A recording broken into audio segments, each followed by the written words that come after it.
नवाह परायण पहला विश्राम, मास परायण चौथा विश्राम। सोरठा। सुन शुभ कथा भवानी, रामचरित मानस विमल।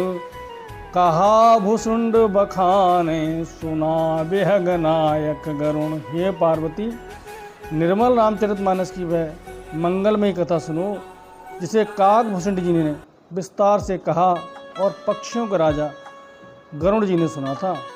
सो संवाद उदार जे विधि भा आगे कहवो, सुनहो राम अवतार चरित परम सुंदर अनग। यह श्रेष्ठ संवाद जिस प्रकार हुआ वह मैं आगे कहूँगा। अभी तुम श्री रामचंद्र जी के अवतार का परम सुंदर और पवित्र पापनाशक चरित्र सुनो। हरे गुण नाम अपार, कथा रूप अगणित अमित। मैं निज मति अनुसार, कहूँ उमा सादर सुनो। श्री हरि के गुण नाम, कथा और रूप सभी अपार, अगणित और असीम हैं। फिर भी हे पार्वती, मैं अपनी बुद्धि के अनुसार कहता हूँ, तुम आदर पूर्वक सुनो। सुन गुरु गिरजा हरि चरित सुहाए, विपुल विशद निगमागम गाये। हरि अवतार हेतु जय होई, इदमिन्थम कहे जाए ना सोई। हे पार्वती सुनो, वेद शास्त्रों ने श्री हरि के सुंदर विस्तृत और निर्मल चरित्रों का गान किया है। हरि का अवतार जिस कारण से होता है वह कारण बस यही है, ऐसा नहीं कहा जा सकता। अनेकों कारण हो सकते हैं और ऐसे भी हो सकते हैं जिन्हें कोई जान ही नहीं सकता। राम अतर्क बोध्य मम बानी, मत हमार अस सुनहि सयानी। तदपि संत मुनि वेद पुराना, जस कछु कहें स्वमत अनुमाना। हे सयानी सुनो, हमारा मत तो यह है कि बुद्धि, मन और वाणी से श्री रामचंद्र जी की तर्कना नहीं की जा सकती। तदापि संत मुनि वेद और पुराण अपनी अपनी बुद्धि के अनुसार जैसा कुछ कहते हैं। तसमय समुख सुनावहु तोहि, समझ परै जस कारण मोई। जब जब होए धर्म के हानि, बाढ़ें असुर अधम अभिमानी। और जैसा कुछ मेरी समझ में आता है हे समुखी, वही कारण मैं तुमको कहता हूँ।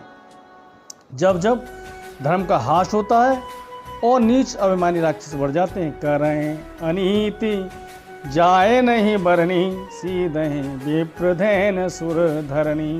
तब तब प्रभु धरे विविधि शरीरा, हरें कृपा निधि सज्जन पीरा। और वे ऐसा अन्याय करते हैं जिसका वर्णन नहीं हो सकता, तथा ब्राह्मण, गौ, देवता और पृथ्वी कष्ट पाते हैं। तब तब वे कृपा निनाद प्रभु भांति भांति के शरीर धारण कर सज्जनों की पीड़ा हरते हैं। असुर मार थापय सुरह, राखें निज श्रुत सेतु। जग विस्तार विशद जस राम जन्म कर हेतु। वे असुरों को मारकर देवताओं को स्थापित करते हैं, अपने श्वास रूप वेदों की मर्यादा की रक्षा करते हैं और जगत में अपना निर्मल यश फैलाते हैं। श्री रामचंद्र जी के अवतार का यह कारण है।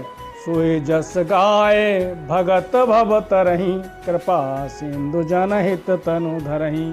राम जन्म के हेतु अनेका, परम विचित्र एक ते एका। उसी यश को गाकर भक्तजन भवसागर से तर जाते हैं। कृपा सागर भगवान भक्तों के हित के लिए शरीर धारण करते हैं। श्री रामचंद्र जी जन्म लेने के अलग कारण हैं जो एक से बढ़कर एक विचित्र है। जन्म एक दुई कहूँ बखानी, सावधान सुन सुमित भवानी। द्वारपाल हर के प्रिय दो, जय और विजय जान सबको। हे सुंदर बुद्धि वाली भवानी, मैं उनके दो एक जन्मों का विस्तार से वर्णन करता हूँ, तुम सावधान होकर सुनो। श्री हरि के जय और विजय दो प्यारे द्वारपाल हैं जिनको सब कोई जानते हैं। विप्र श्रापते दोनों भाई, तामस असुर देह तिन पाई। कनक कश्यप और हाटक लोचन, जगत विदित सुरपति मदमोचन। उन दोनों भाइयों ने ब्राह्मण सनकादिक के श्राप से असुरों का तामस शरीर पाया। एक का नाम हिरण्याकश्यप और दूसरे का नाम हिरण्याक्ष। ये देवराज इंद्र के गर्भ को छुड़ाने वाले सारे जगत में प्रसिद्ध हुए। विजयी समर वीर विख्याता, धरे बराह बपु एक निपाता, होए नर हरे दूसर पुण्य मारा, जन्म प्रहलाद सो जस विस्तारा। वे युद्ध में विजय पाने वाले विख्यात वीर थे। इनमें से एक हिरण्याक्ष को भगवान ने बराह का शरीर धारण करके मारा, फिर दूसरे हिरण्याकश्यप का नरसिंह रूप धारण करके वध किया। अपने भक्त प्रहलाद का सुंदर यश फैलाया। भये निशाचर जायते महावीर बलवान, कुंभकर्ण रावण सुभट सुर विजयी जगजान। वे दोनों ही जाकर देवताओं को जीतने वाले तथा बड़े योद्धा रावण और कुंभकर्ण नामक बड़े बलवान और महावीर राक्षस हुए, जिन्हें सारा जगत जानता है।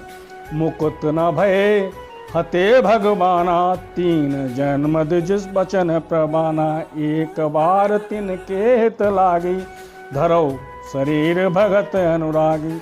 भगवान के द्वारा मारे जाने पर भी वे हिरण्याक्ष और हिरण्याकश्यप इसलिए मुक्त नहीं हुए कि ब्राह्मण के वचन श्राप का प्रमाण 3 जन्मों के लिए था। अतः एक बार उनके कल्याण के लिए भक्त प्रेमी भगवान फिर अवतार लिया।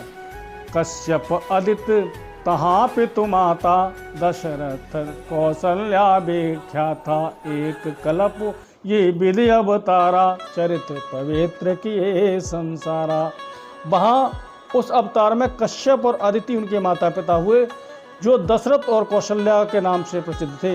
एक कल्प में इस प्रकार अवतार लेकर उन्होंने संसार में पवित्र लीलाएं की। एक कल्प सुर देखे दुखारे, समर जलंधर सन सब हारे, शंभु कीन संग्राम अपारा, धनुज महाबल मरे न मार। एक कल्प में सब देवताओं को जलंधर दैत्य ने युद्ध में हार जाने के कारण दुखी देखकर शिव जी ने उसके साथ बड़ा घोर युद्ध किया, पर वह महाबली दैत्य मारे नहीं मरता था। परम सती असुराधिप नारी, ते बल ताहे न जिते पुरारी। उस दैत्यराज की स्त्री परम सती थी, उसी के प्रताप से त्रिपुरासुर का विनाश करने वाले शिव जी भी उस दैत्य को नहीं जीत सके। छल कर टारे उतास व्रत, प्रभु सुर कारज कीन, जब ते जान मरम तब श्राप कोप कर दीन। प्रभु ने छल से उस स्त्री व्रत भंग कर देवताओं को कांत किया।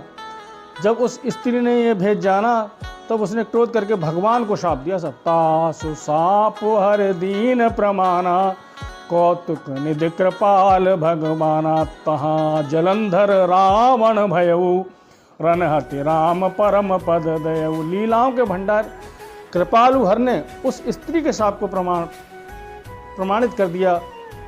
वही जलंधर उस कल्प में रावण हुआ, जिसे श्री रामचंद्र ने युद्ध में मार के परम पद प्राप्त किया। एक जन्म कर कारणेहा, जेहि लग राम धरी नरे देहा, प्रति अवतार कथा प्रभु केरी, सुनि मुनि बरनी कविन गनेरी। एक जन्म का कारण यह था जिससे श्री रामचंद्र जी ने मनुष्य देह धारण किया। हे भरद्वाज मुनि सुनो, प्रभु के प्रत्येक अवतार की कथा कवियों ने नाना प्रकार से वर्णन किया। नारद श्राप दीन एक बारा, कल्प एक ते लगे अवतारा, गिरजा चकित भई सुने बानी, नारद विष्णु भगत मुनि ज्ञानी। एक बार नारद जी ने श्राप दिया, अतः एक कल्प में उसके लिए अवतार लिया। यह बात सुनकर पार्वती जी बड़ी चकित हुई और बोली कि नारद जी तो विष्णु भक्त और ज्ञानी है।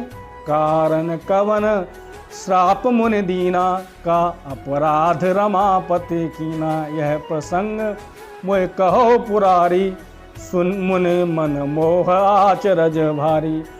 मुनि ने भगवान को शाप किस कारण से दिया? लक्ष्मीपति भगवान ने उनका क्या अपराध किया था? हे पुरारी शंकर जी, यह कथा मुझसे कहिए। मुनि नारद के मन में मोह होना बड़े आश्चर्य की बात है। बोले बेहस महेश तब, ज्ञानी मूढ़ न कोई, जे जस रघुपत करें जब, सो तस ते क्षण होय।